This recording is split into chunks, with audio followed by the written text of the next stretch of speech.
This is Brownies. Welcome to the podcast. My Suzuki Swift is still pissing oil, to be honest. But Hey, I got a lot of feedback from that adventure. How about you guys? Don't tell the environmentalists that. Oh, won't They'll mate. start protesting in front of your car. They know where my car's parked. They just follow the trail. They'll get climate anxiety. Hey, I got a lot of feedback from that. Mate, it was fun. Dad texted me the other night. It's the first time I've heard him belly laugh for quite a few weeks, as you can imagine, with everything that's gone on.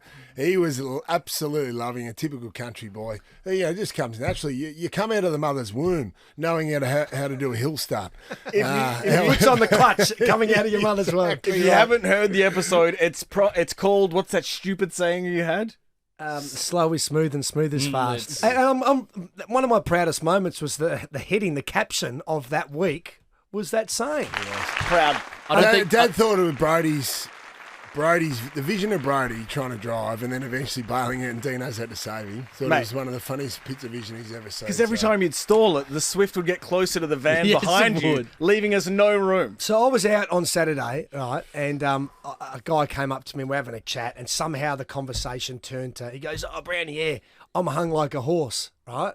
Okay. That's an I was like, unusual thing to have said. That's an interesting way to start Where's the this going? conversation. What is he doing? I was mate? like, oh, yeah, like that's not overly original. And he stopped, he paused, and he goes, "A seahorse." Now, I've never heard that before in my whole life. I haven't either. A seahorse. Where did that come from, that anecdote? Yeah. Mate, I don't know, but I loved it. I wanted thought to you'd say share it off it. the top That's an so interesting that our character, the listeners can races. use that because I reckon it's A humorous. seahorse. Seahorse. Yeah, I like it. I like Hey, it. It was footy. a good day. Big Roscoe's back. Who would have thought? The world is so strange. It's absurd. It is. It's big. I think it's been in the pipeline for a few weeks. Obviously, when they sacked Brett Ratton, they would have known they had a plan B, surely. And I think the former St Kilda players that played under Ross Lyon, Big say at that club. big say, including Right. Jason Blake, who's the football boss or the football director on the board there at St Kilda Footy Club. So, no doubts, some overtures would have been made towards Rossi Would Lyon, their old Warney coach. have backed him, Dog? I think so, yeah. I think Nick Grewalt has a massive say in what goes on down there. Eric Would you Banner? agree? Probably less so, but yeah. And Molly. Robert Harvey's down there now. Molly. Molly, Molly, what do you think? Who do you think should be coaching 2023? We're just gonna whatever he says. He'll paint a We're going mural with on the it. front of his wall. Correct. Of Ross. Yeah. Bangers Harvey's back there. Yeah. Lenny Hayes is back there. You feel like Yeah, I'll they've cruise got their back to that. greatest players back. I think, too, the other coach from all those old boys, Grant Thomas. I think Grant Thomas has a fair influence down there behind the scenes. Very successful. BJ Goddard? businessman. BJ Goddard. So, yeah, it feels like the old St Kilda, getting that club back together, because I think Jeff Walsh summed it up pretty well. Said there's a touch of irrelevance about the St Kilda Footy Club, especially Yes. over the last 5 to 10 years. So I think it's a great move. Right. Rossi's obviously still got the fire. Have you ever been asked? So at Brisbane, like, oh, who do you think would make a right coach, or Campbell, even at the Gold Coast Suns? Has anyone ever said who do you think might make a good coach going forward? Do you guys get consulted about that? No, I got called a couple of years ago regarding. I think it was a Melbourne coach. Yeah, who coached under me. Well, when I say under me, I sound like I was the coach. But no, they're like due diligence. Sort of just had you Absolutely find been what is asked. your I strengths and remember weaknesses. being asked from North Melbourne when they were looking at appointing Brad Scott. Yep. Asked me, and obviously I was overwhelmingly positive about Walter, who eventually got the job and did a great job in North Melbourne. I was asked to go on the board or look at going on the board at Brisbane years and years ago, but that's as much as it's come in terms of coaching. John, we got time off radio next year. Don't get sucked back into the system, man. I don't want you to turn Can't boring. happen. Yeah, I can't don't- happen. I don't want you to become boring, man. Well, after my experience as the assistant coach of Olivia's under-12 women's team or girls team, that was hard enough. That was like herding... I don't mean cats in a derogatory way, but know what you mean. geez, it was hard work. I'm looking forward to the Ross show coming back. You know how he gets playful, Great anecdotes. a maverick, a pistol. Towards the end of each tenure, he gets a bit off the rails and disinterested. Yeah. Let's be completely honest. Remember It happens every time. Remember the press conference? Was it Shane McGuinness when he said, "You're very clever, aren't you, Shane?" I think it was a very famous audio. And did it sound menacing? Like, Yeah, you're very it clever, was aren't very, you? very Shane? clever. Yeah, a lot of sarcasm. He uses great words. His linguistic skills as a coach talking to the media is magnificent. One thing I like about Ross Lyon is his teams are always hard to play against. Yeah, got a great defensive mindset. He's very consistent with his principles, with his team. So They're well prepared. they're well prepared. I think if you're a fan of a club, you just want to know every week that you turn up to the footy and you know your team's a chance, but at least they're going to be hard to play against, which makes it obviously a difficult challenge for the coaches when they're planning for the St Kilda footy club Question. every week. Who's been on the piss with Ross? Never. Yes, after the Brownlow. Really? After the Brownlow in the mahogany room. Is he a drinker? Tell us. I know he had a few beers. I think he's one of the boys. I feel the old Brisbane Bears boys tell the stories. Don't worry. Rossi could go, have a good time, knows how to look after himself. He's built for it too. He is, mate. I He's a love tractor. Rossi Lyon as a kid growing up because he's a Fitzroy player. Of course. But, mate, Rossi hard as a cat's head. Yeah, he was. Like Yeah. legendary. Pick blokes off. Camagra half. Yeah. Yeah. Camagra. I tell you the thing that I liked most about him, and I don't know him well at all. I've met him a couple of times, but His body. I got no relationship with him. He's a real player's coach. Yeah. Every single player that he coached at St Kilda, they love him. You know, they like do, they do. even some of the guys that he sacked or he dropped for grand finals or whatever it may be, they still love. They talk endearingly get about around him, him. which is a really good sign. You know, if the players love you, it means you're doing something right. Notoriously hard though, like hard work ethic. Yep. Long work, long hours. So I think he's been known to churn through his assistant coaches Oh, over yeah, the my journey. word. So they better be prepared to work. Halves coming back in there. Lenny Hayes, they better be prepared for long hours and give the family a kiss goodbye for the next 12 months. Hey, Cox Plate. Who went? I was a guest of JB. This is a great day. How flash was the section, dog? Nice. Yeah, it wasn't as packed as usual years. So when we got there, pretty much it was ours for the taking, wasn't it? Drunk punters coming up to you? Not really. There's no one in the area. There was a whole couch set up for the girls. There was some Yeah. blankets. I thought, Jesus, this is a little bit Right. too much. Listen to this. Right, you should have been there, mate. He's If a only former you had got the ambassador of invite. Valley. Can't So, believe you are the ambassador. Well, you were the Yeah. and ambassador. Kyle's has been an ambassador, so it was a dual ambassadorship. Big ambassadors this year. Kathy Freeman, That's Craig right. Bellamy, Lauren Jackson, Glenn Boss, Were they even there? Ricky Ponting, Wow. Lance Whitnell. Lance Whitnell didn't quite use the reserve list, maybe next year. But it was Maybe a good day. next year. We had a couple of punters. Sort of early on, we're copping a bit from the Mr. Brightside owners. So Yeah, they were excited, weren't they, the lads? They're excitable. They rolled out the same story a few times. Yeah. And then they got me owners tickets to go down. I didn't go down there. I thought a bit of a hanger-onerer. Yeah. Like all of a sudden, I'm down there with Mr. Brightside owners tickets in the mounting yard before And the if Cox it play. won, right, you would have Where been I get swept caught up in the emotion. A bit like Dipper when he got swept up in the emotion when Snap Dancer won the Correct. Ramsey. And a lot of people for the next few days. So I didn't realise Robert Dippier was an owner of Snap You Dancer. didn't want that. I said he's not. So I didn't want any of that. We, of course, went with Juddy and Beck. Juddy... No effort. Like his wife just looks amazing every time. What do you Goes mean? to a lot of effort. Juddy, with no the effort. ti- Like appearance Well, wise. mate, he looked like an accountant. Like no pocket square. like nothing. Like, God forbid he didn't have a pocket square. Mate, no pocket square. Made no effort with the tie. He didn't match with Beck. didn't Like match with you Beck. and Kyle's matched. Well, me and Carl. So Carl's went with that greeny sort of number. So I went out the menswear store the day before. I Yeah. grabbed a pocket square and a tie that matched my wife's It wasn't dress. lost on me being, the red carpet Brownlow specialist. Mate, I immediately lost- picked up on it. Dog, Yes. you've got an eye for fashion. I do. So I just thought, Just look at him.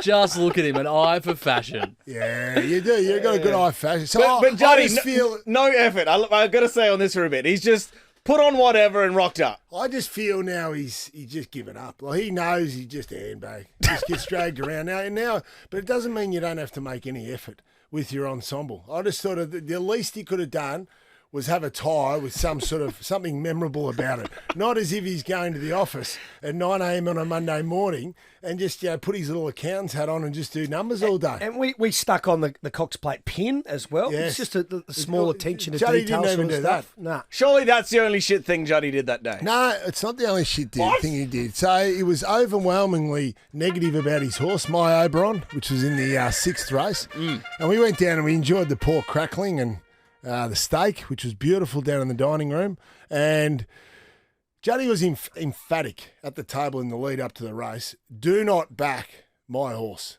Called? My Oberon. Oh, My Oberon, sorry. Because it's not going to. This is not the First race. start in it's set for- Australia. First start in Australia. Paying? It's set for Melbourne Cup Week. Paying $5 or $6. Okay. Do not back it. Okay. Emphatic with those words. And just after I finished my 8th piece of pork crackling, I looked at that man and I thought, I can't trust a man that it's made no effort with his attire on the day. So he walked away, and luckily enough, we had a little saver just in case. We didn't want the embarrassment. Because what happened 20 minutes later? My Oberon won by 5 lengths. Yeah, Jesus! You had the race won at the 400. Do you load it up? Well, I had a saver, but not enough if Juddy was emphatic that this horse is a superstar and it's going to win. I tell you what. I tell you who Juddy is. He didn't want people ruining his odds, so he didn't want to lose money on it. Smart. He's the kid at high school that you just casually peer over the shoulder, try and cheat a little bit, and he's huddling over at his page so you can't see his answers. That's Juddy. That is absolutely Juddy. That's a very good point. That's a fair didn't think of that. Fair assessment. He's an old tight ass. Another highlight of the day is I met Will from Farmer Wants a Wife. Well, not, Not a highlight. Will. Oh my! Kathy Freeman was there. Couldn't care a bit less about Kathy, but thank God for Will. I What call did it you Farmer Wants a Root. Like that. Farmer Wants a Wife. That's nice. Well, Farmer Wants a Wife. He's there with the lovely Jess, his new bride. And I wasn't really sure if... I know the title probably sums it up. Yeah. Farmer Wants a Wife. I'm really sure about the premise of the show. I must admit, I haven't done a hell of a lot of time. What did you say to it? I said to Will, in the conversation, we have a good chat. Yeah. And then the conversation dries up a little bit. And I've then gone with... There was a pause, and then I've gone with, so, Will, what do you do for a job? He's a farmer. Yeah, no shit. He said, mate, I'm a farmer. Oh, bros, I would have loved to have just been there for that small talk. It would have been priceless. Oh, shit. He looked at me like I had 2 heads. So, anyway, thank God we had the main race to save us and some of Brown Dog's singing skills. Because the whole other day, always, before the Cox Plate, usually Darryl Braithwaite sings horses. What do you mean usually? Where the hell was he this time? Mate, so my mail was, even though the Cox Plate is a certain date every year, he booked himself a gig in Coffs Harbour. Jeez, that'd want to be one hell of a gig. If you're Unbelievable. turning down the Cox Plate, Daryl. Well, maybe they said you actually have to sing some of the words this year, Darryl. Because I'm not sure he's done a lot of lyrics the last 3 or 4 years, dog. He's very guilty of putting the mic towards the crowd. and you guys just do the heavy lifting. Very guilty. I wasn't aware of Robbie Dolan, who's an Irish jockey. Yes. And has appeared on The Voice. Yes. So he was the man to stand in and sing horses. By Good Darryl Irish Braithwaite. jockey. I thought he was good. He sang along, but it was actually hard to hear it because I had a man standing beside me. Okay. It was starting to get a little bit dishevelled by this stage. All right, let's He'd had see. about 15 ciders. Let's see if we can pick who it is. That's the way it's gonna be, little darling. We'll go riding on the horses, yeah, yeah. Way up in the sky, little darling. Come on. Make you fall, make you up, make you up. Yeah, mate, that sounds... that's drowned out by a simpleton.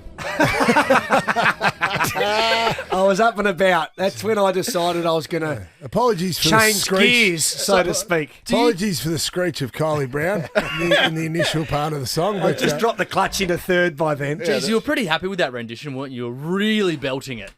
Yeah, well, as I said, we sort of had the area where we needed to have it, and we could say and do whatever we wanted. Were you reliant on the music there to carry it? Because you just seemed to dip down over a few of the lyrics where you might not have been so certain on. You just kind of go, riding on the horses, yeah, and just started dipping a little bit on Not it. really. That's, we everyone knows all do that's, that, though. yeah. Absolutely. That's We're all- all guilty You know, of I've got doubts whether this man, is it a cappella, whether this man could carry this song. Like without the music, without the music backing. I'm not sure. I just like to hear because I feel as if there was too many other voices around us. I hear what you're saying, John, yeah. So I guess what he's suggesting is if we all just give you your space, do you think you could just have a crack at the chorus without any musical accompaniment? okay, obviously You're it's the not going to first line. sound as good as it would, but No judgment. Here are the lyrics, so we can actually just. Brody's produced the lyrics out of nowhere. We can. Interesting. No. how would you like me to No, start? he No, can't. he doesn't Sorry, get the lyrics. He doesn't get the lyric. We are going to critique your performance on the chorus. Please take us away. Do you know what the first word is? Yep. That's. Oh, that is. Yeah. Ready? Right, you sing it up. That's the way it's gonna be, little darling, and you go riding on the horses, yeah, yeah. Way up in the sky, little darling.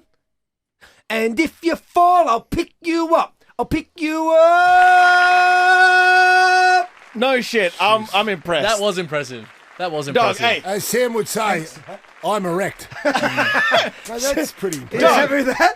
That was good. you could probably see in our faces we were expecting some shit to go down. Yeah.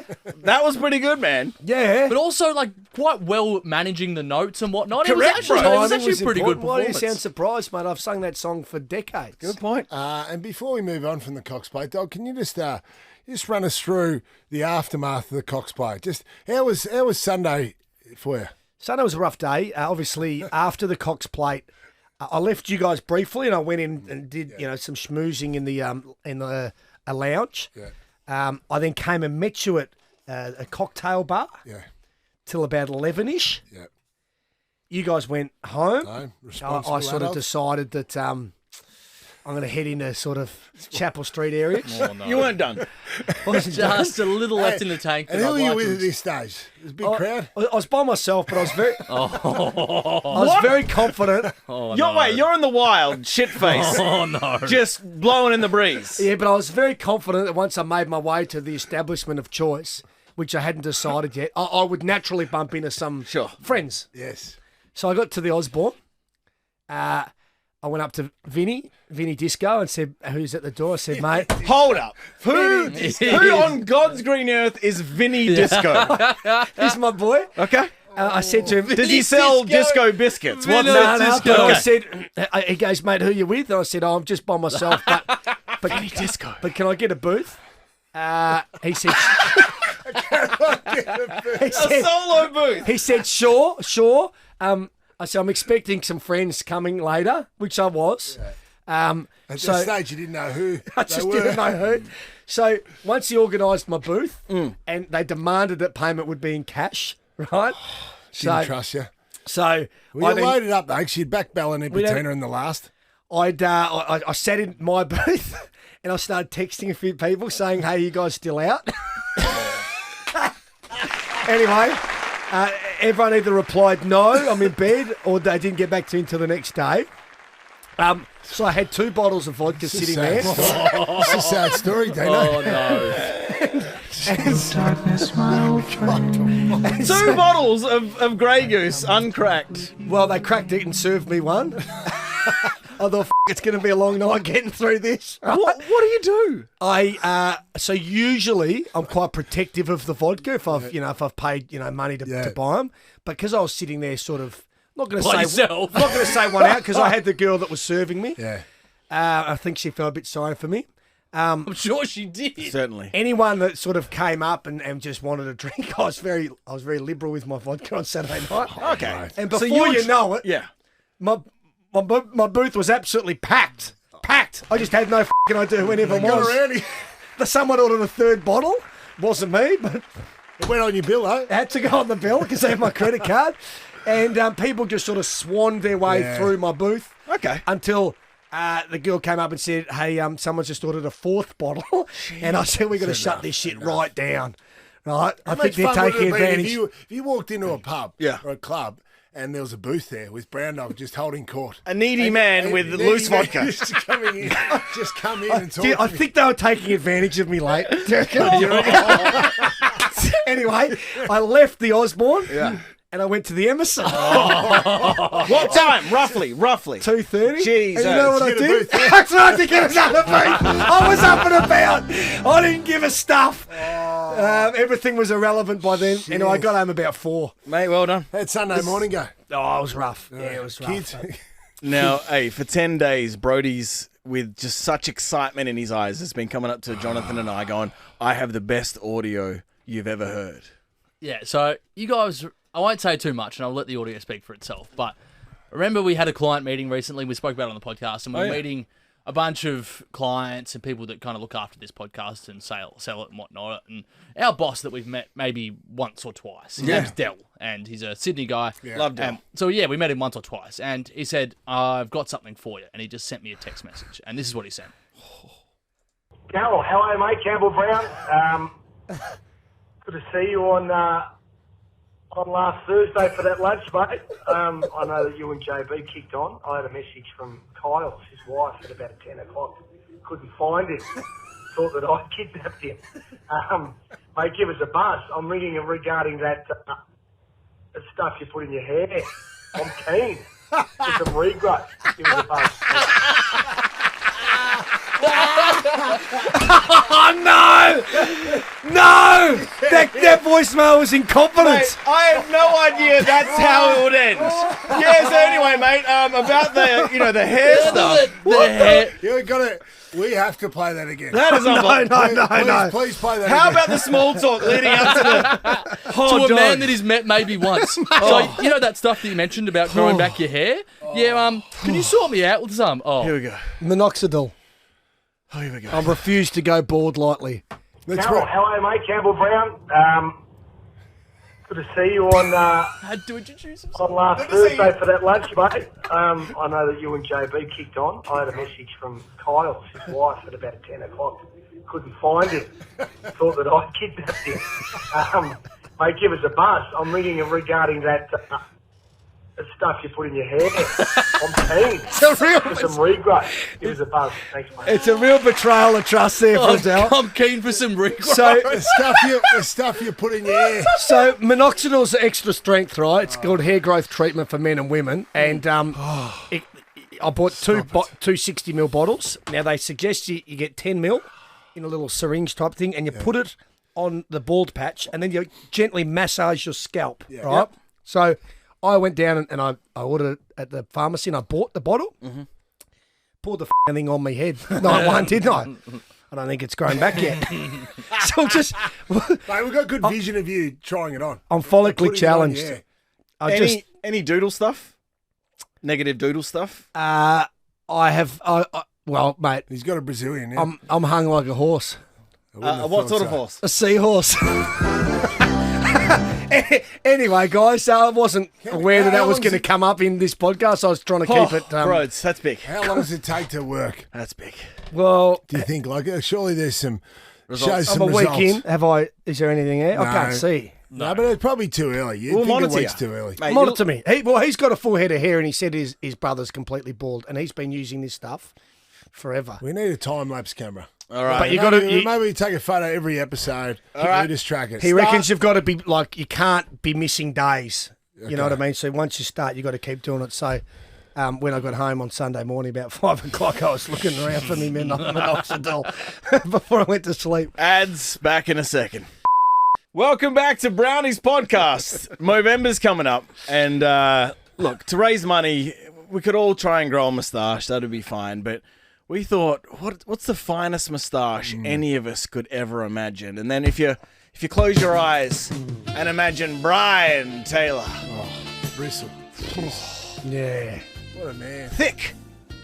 It's probably the thickest. Roaming Brian. Is it the thickest moustache you've ever seen? It's thickish. I mean, there's three people that come to mind when I think of it: David Boone, Mervyn Hughes, and Bristle.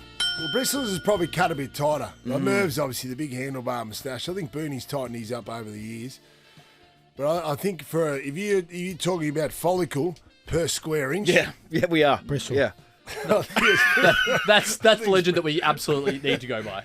I think that's what we go to. So I think we need to get Bristol on board to help us throughout Movember to really spread the message. Yeah. Of course, Movember brings awareness to Great men's cause. health, doesn't it? Not only prostate cancer, but all things men's health. So I want to go and just run a small plastic comb.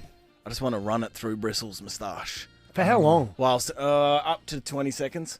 While singing, he's got the whole world in his hands. Oh, okay. So you would sing it to Bristle. I think I would, Jonathan. Yeah, gently. Okay.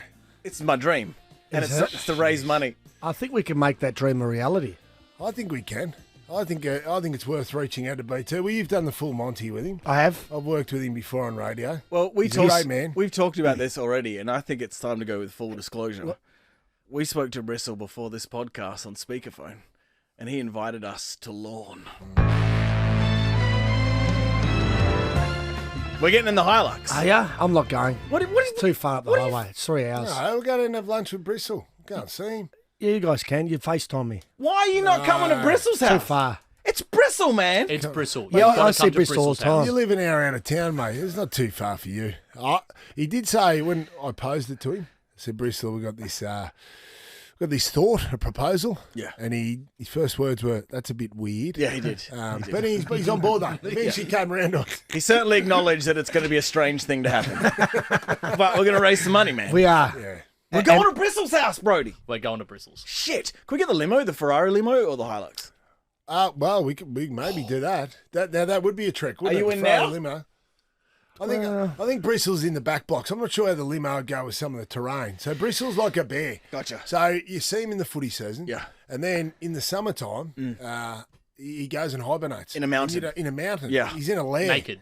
Yeah. He's in a big den up there. And he eats fish straight from the stream. And he has a club. Of course he does. Yeah. He has a club, like a big wood club. He does. This is big, guys. Now onto so that's happening. That's Yes, not a that's thing. happening. That's not a thing that No, we that's say doesn't happen. happening. All right. Well, that'll happen before the end of November. Bang. Of course, November is the month of November. Yeah. Yep. Broads. All right, so there is something that I would like to address, and it still grieves me, and it still annoys me. So you know how we planned our podcast party, and we had people along. They came. It was a wild night. There was a naked bin dog. It was just chaos ensued. The one thing that still really annoys me is that Campbell didn't show up for it. Oh yeah. All of a sudden, you had TE commitments. Oh, mate, I'm an about AFL commentator. Could have just got down to Tassie and commentate the Gold Coast Suns Hawthorn game. And The then- absolute, Now, can you clarify? the absolute who cares cup. Can No you one cares clarify about that game. at all. commentate? It was Oh, bound. It was Bound, bound. you're right. He said about 15 words for the whole day. It was embarrassing. I got to call up to the big league. I had to make a decision, a business decision. You are a VFL Podcast party? You're a VFL man. Stay in your lane. You're a VFL man. All right, I've said that a long time. Stay with Bennett. Stay with Bennett in the VFL, mate. I can't wait to see Box Hill play the Gold Coast Suns seconds in what's going to be the blockbuster clash next year. All right. But the one thing that still annoys me is that we were going to have Campbell play trumpet, and I think that was going to be The winning theme song. exactly. He was going to play the winning theme song of the game, and I think that would have been a real because you can play trumpet, as you have said. And he would have known it because Hawthorn won. He would have known it my back to word. front. And so I was like, you know what? That would have been great. That would have been a real spectacle, and that would have been a bit of actual entertainment. Dino got up and had to try his very best, but it wasn't quite the same.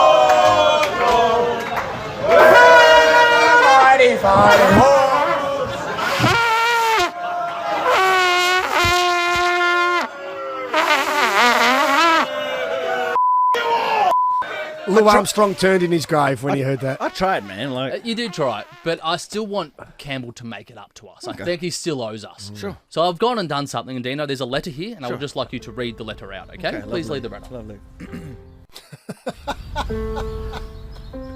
Dear customer, thank you for submitting your permit application online to the City of Melbourne.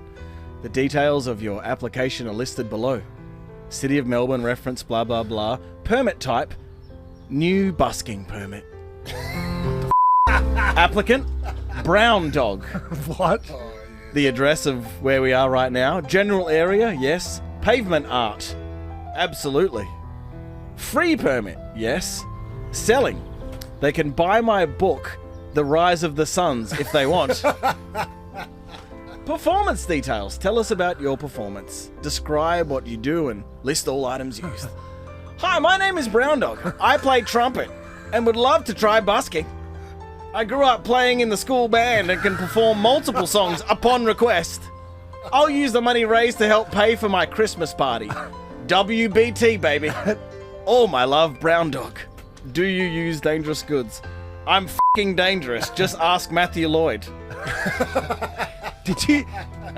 Parental consent? Mal said it's fine. Did you say WBT? I said WBT probably. What is the stupid stand? WTB. He's caught up with BT. Did you do that on purpose? Yes, because it's a stupid Brody has submitted an official request for you to busk, Yeah, which what does this mean? You have your own busking license. mate. Was it accepted? It was accepted. We are going to take you, even the way I wrote it, they accepted it. They must just be keen for anyone to busk at the Anyone. moment. So we're going to take you into the City of Melbourne, and you're going to stand on the side of the street with your trumpet and put a little hat in front of you. And we're going to sit you and watch you for 40 minutes, trumpet your best opportunity and 40 see how minutes? much money you can raise. You Where'd got you 40 get- minutes in you? Yeah, where'd you get 40 from? I got 40 minutes in me. Well, because they said you can go all day. I'm like, all day for trumpeting is probably a long time to Just trumpet. understand when people are donating, I'm not a gold coin guy. I'm a note guy. So you'd be flinging notes at me Yes. like I'm a stripper. I'm not sure people would they'll just give you whatever, right? may Yeah. No, I'll knock it back. I'll be the first busker in history to say, no, mate, that's a tight. Okay. I don't want 50 He may cents. have an Give me- eviction note after 10 minutes, I reckon. Get out of the city. So when's Never this return. happening? A couple of weeks' time, we're going to go big. into the city. We're going to watch your bus. How many mate. songs would you know off the top of your head to play the trumpet with? Well, my lip, because you need to have really strong Yeah. lips. Yeah, I know my about lips are undertrained at the minute, so I wouldn't be able to get too many But out. how many songs from like school days can you remember? Oh, yeah, there'd be half a dozen. Well, Yeah, there. yeah. So there's yeah. a chance for 40, Yeah, especially with us supporting him there and and we'll cheering him on. clap along, and we'll try and gather a bit of a crowd around you to Yeah, see man. if you can really We got you back. bit of atmos. Okay. There might be some cameras there. Hey, I'll do it. Someone found this online. It's your old man doing ads. Bloopers of your old man reading ads. Where? Back in Perth. Yeah. Let's have a listen. And it's just a joy. Like, this is not, we're not. Now, what did he flog? I'm interested to know what Mel Brown flogged over the years. Can you Well, remember? he had a car, like they called it the Mel Brown car depot, and he had a whole heap of like. Well, he cars. sold cars. He used car salesman. Well, I think for a Mel while. was a used car salesman. He had it. Yeah, he has his own dealership, Mel Brown's dealership. Really? I reckon. I know for a fact he had a chicken shop back in the day. Mel. Amazing. Outside of that, he used to hold. Was he on the tools? Like, He used to hold a West Australia, prominent West Australian horse trainer's Ransom. art under my bed when I grew up Yeah. as collateral because they're a big punting stable and Laurie Connell used to punt. And so I used to have Pro Hearts and Blackman and all these under my bed. What? Yes. This is wild. Yeah. And then sometimes they couldn't, they'd lost their bed or whatever, so he would keep the paintings and Right. hang in our house. So he's done heaps of weird shit. Well, we all read Jeez. scripts and sometimes, stuff up. So we're not going, ha ha, he can't read a script. This is just a joy. I've never heard this. Because we just get to hear the great man. Enjoy. Go. So if you want a saving that grows, see your him. $6.95 also buys these easy to assemble panel. Since Picasso was a sign writer. 4 litres of Burger-Peas at just 8 Burger-Peas. No, it doesn't matter. That was the first bit, all right. If you've got a good eye for value, take a look at this quality 7-piece. Quality. How am I going to be in the kitchen? So if you want anything for your Sims. Sims. Fucking Sims. Amazing. That's unbelievable. He doesn't even sound like Mel. Very high pitch. Very Yeah. young. Very Like young. He's a bit like me in the younger days. So Absolutely. where did you get that audio? Secret sauce, man. People send me some random shit. Good Was stuff. that old Sunday footy show sort of stuff? Because the giggling, I reckon, would have been like Maxie Walker. Who and would Keith currently Ziegler. win in a fight? Myself at 30 in good condition, or Mal at 75? Mal. Mal easy. No, why do you even pose that Come on, question? mate. Mal. Mate, have a look at Mal your would. 4 Mal. eyes. Mal. Comfortably. But if you landed any form of blow, Yeah. he would bruise up real bad because he's been a diabetic all his life. He's been on the blood thinning, so he's a bit of a bleeder, like a haemophiliac. So I'm beating See- the shit out of a 75-year-old diabetic. So all you need to do, like, if you went past him and like you flicked him, right, which normally wouldn't do much, he'll get a huge bruise the next day, so you can feel like you feel He'd put you to sleep within a minute. more a minute. masculine. No, you you'd can be feel more asleep on the masculine. deck. Minute. Hey, Yeah. back in a second. Welcome back to Brownie's podcast. Time to get an update on a harebrained scheme. Oh, so straight after this podcast is finished, we are going out to do celebrity hitchhiking. I still don't think this day and age that people are picking up hitchhikers. It's just something Ivan White really kind of ruined it for It's a everyone. dying art, isn't it? It is a dying art, but You've I got to be very trustworthy. You do. You've got to be probably not in a hurry. I've only tried it once. I was desperate for a lift home after a mad Monday. I'd had a few too many. And a line supporter was coming past from the airport, coming into town. So I had me finger out and bang, or my thumb out. He picked me up and took me home. See, I'm certain because the part of it is that, there's just danger associated with it because you don't know the person at all. But I'm confident if it's a celebrity like a Campbell Brown or a Jonathan Brown, that people are more inclined to pick you up. And it's in the middle of the day too. Middle of the So day. It's not Yeah, sort safer. of. It's a bit safer. Okay. So we work on a very prominent street, Victoria Street in Melbourne, and I think that if we put the two of them out there, someone is going to pick them up. I don't know who will be better. I don't know who's more likely I to think get I'm picked up. more endearing to people because I'm not an imposing 6'4" figure that Okay. could potentially overpower them. Well, you're both charming. It's just- Absolutely. Yeah, So- I'm not sure about it. I think Brown Dog did his work for a a small period of time in this town. He did most of his work up in the Gold Coast. So I'm not that sure they're as familiar with Brown Dog as he really thinks. And so the rules are that you need to actually get in the car to register that you have been. I've never hitchhiked before in my whole life. Hitchhiked. I just want to get that off the top. There's been a couple of times the coppers have picked me up and they've taken me home. And when I say home, Yeah. to the closest police station, but it wasn't always by choice. The worst part is when the bloke took me, picked me up, he wanted me to have a beer with him. And I was already poleaxed. But I had to, that was Yeah, the you one said that was proviso. part- yeah. I had to stand at this nowhere bar and sit there and have a crownie with this bloke. Mate, nearly killed me. But anyway, so hopefully we don't have to do that. Next podcast, we're going to have a result. We are going to have a result. Time for... What a world, because I'm doing it this week. What? Well, Brown Dog, unbelievably on the weekend, before the Cox Plate, which we've spoken about, he dressed up and he had a little bit of a shot across the bow for all the influencers out there. Really? As we know, this time of the year, Spring Carnival, it's influencer time, Brown Dog, and you have posted something with the caption, WTB. Now on it, you're well dressed, you don't have a tie on, you got a suit, dressed by myself, hair and makeup from a makeup artist, jewellery, lost, scented by Lynx. Good clever Africa. stuff by you. Lynx Africa. Africa's a delicate fragrance. Why did everyone write Africa on my story? Like, is it like a taking the piss thing? Well, it's the go-to for Yeah, Lynx. it's 13-year-old boys. It's a sweet smell. It Anyway. is, yeah, it's odd. Styled by Stevie Wonder. Good gag. Well done, mate. Good stuff. Pick on the blow, man. Yeah, nice. Yeah. Accessories, none. Shoes, a voucher from the handball competition on the footy show years ago. Aquila voucher. Aquila, yeah, it How was. good that? There was no expiry date on it. Yeah. So he's lampooning the shit out of influencers. Yeah, I am. You're damn right I am. I'll stand by it, you know? Yeah, absolutely. Lampooning him. And the headline was, Campbell Brown takes aim at influencers in Cox Plate Post. Yeah, the Herald Sun picked up the story and, it's an article. So that was posted at 11 a.m. You know, at 12 p.m., he was standing by in the same hospitality area as part of the same group. He was standing beside Beck Judd, arguably Australia's biggest influencer. Just enjoying some of the hors d'oeuvres. Did you mention... The irony wasn't lost on me, was it? Was there any mention of your post to Beck? No. Not a word. I was mute. Unbelievable. Hey, have a good week. We'll see you next week. Brownies Podcast.